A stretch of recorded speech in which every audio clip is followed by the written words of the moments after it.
This is Derek Prince with a word for you from the Word.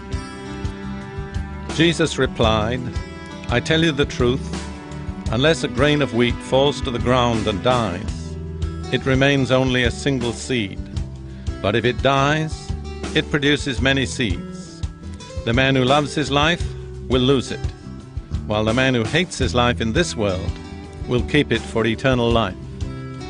What a vivid picture that is. Do you see it? You're holding that grain of wheat there in your hand. It's got a hard little shell around it. It's all by itself.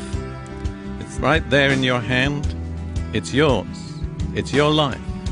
You control it. You make the decisions. You can decide what you want to do to it. You can hold on to it and keep it.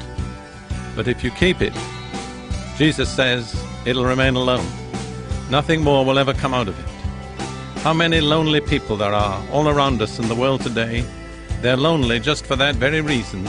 They're holding on to that little grain. They're not willing to let it go. And so they have it. It's all theirs, but it's oh so lonely. What's the alternative? Let it go. Drop it. Hand it over to God. Let God take control of it. Let it be willing to drop into the ground. Lose sight of it. Be buried even there in the dark. Maybe people will walk over it. But God's promise is that a new life will come out of it. A life that's worth living. A life that's not just for time, but for eternity.